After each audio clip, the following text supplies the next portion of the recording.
वक्त के एडमिनिस्ट्रेशन को बेहतर करने के लिए और करप्शन को ख़त्म करने के लिए, लूट को ख़त्म करने के लिए लाया गया है। ये भी बहुत बड़ा धोखा है, बहुत बड़ा झूठ है। इसमें ऐसी कौन सी चीज़ है जिससे वक्त के एडमिनिस्ट्रेशन को बेहतर बनाने में मदद मिलती है? क्या मुसलमान वक्फ बोर्ड के मेंबर्स की जगह नॉन मुस्लिम मेंबर्स आने से एडमिनिस्ट्रेशन बेहतर होता है? पहले ऑक्यूपाई करने वालों को और कब्जा करने वालों को जो सजाएं दी जाती थी, अब सजाएं कम की गई। तो सजा बढ़ाने से करप्शन खत्म होगा या सजा कम करने से करप्शन खत्म होगा? ये जो एक्ट है ये वक्फ के एडमिनिस्ट्रेशन को बेहतर करने के लिए और करप्शन को खत्म करने के लिए, लूट को खत्म करने के लिए लाया गया है। ये भी बहुत बड़ा धोखा है, बहुत बड़ा झूठ है।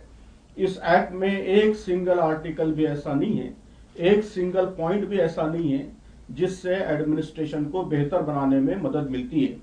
तो मैं समझता हूं कि आप लोगों को, मीडिया को भी ये सवाल पूछना चाहिए किरण रिजिजू से और गवर्नमेंट के दीगर लोगों से कि इसमें ऐसी कौन सी चीज है जिससे वक्फ के एडमिनिस्ट्रेशन को बेहतर बनाने में मदद मिलती है? क्या मुसलमान वक्फ बोर्ड के मेंबर्स की जगह नॉन मुस्लिम मेंबर्स आने से एडमिनिस्ट्रेशन बेहतर होता है?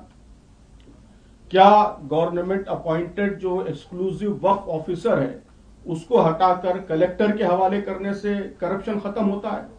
अगर ऐसा है तो सारे डिपार्टमेंट्स खत्म कर दीजिए और सभी को कलेक्टर्स के हवाले कर दीजिए। हम जानते हैं कि करप्शन हर जगह है, तो रेलवे ऑफिसर्स खत्म कर दीजिए, कलेक्टर के हवाले कर दीजिए। इन्वायरमेंट ऑफिसर्स खत्म कर दीजिए, कलेक्टर के हवाले कर दीजिए। जितने ऑफिसर्स हैं जिनको राइट्स दिए गए हैं वो सब खत्म करके कलेक्टर के हवाले कीजिए। तो ओवर सेंट्रलाइजेशन से कभी भी करप्शन खत्म नहीं होता। ये बहुत ज्यादा बेवकूफ बनाने की बात है। करप्शन डिसेंट्रलाइजेशन से खत्म होता है। जब आप एक्सक्लूसिव ऑफिसर्स रखेंगे जिनके जरिए मॉनिटरिंग होगी तो उससे करप्शन खत्म होगा। इस गवर्नमेंट ने बिल्कुल उल्टा काम किया है कि बजाय और डिसेंट्रलाइज करने के और पावरफुल वक्फ ऑफिसर्स लाने के, उन्होंने वक्फ ऑफिसर को खत्म करके कलेक्टर के पास पावर्स शिफ्ट किए हैं। सजाएं कम करने से क्या करप्शन खत्म होता है? कि पहले ऑक्यूपाई करने वालों को और कब्जा करने वालों को जो सजाएं दी जाती थी, अब सजाएं कम की गई। तो सजा बढ़ाने से करप्शन खत्म होगा या सजा कम करने से करप्शन खत्म होगा? तो बात जो कही जा रही है एक्ट उसके बिल्कुल उल्टा है, बिल्कुल रिवर्स है। मकसद कहा जा रहा है कि एडमिनिस्ट्रेशन बेहतर बनाना है, लेकिन उसके जितने कंटेंट्स हैं वो सारे के सारे एडमिनिस्ट्रेशन को खराब करने वाले हैं और एडमिनिस्ट्रेशन को इंप्रूव करने वाला एक सिंगल पॉइंट भी उसके अंदर नहीं।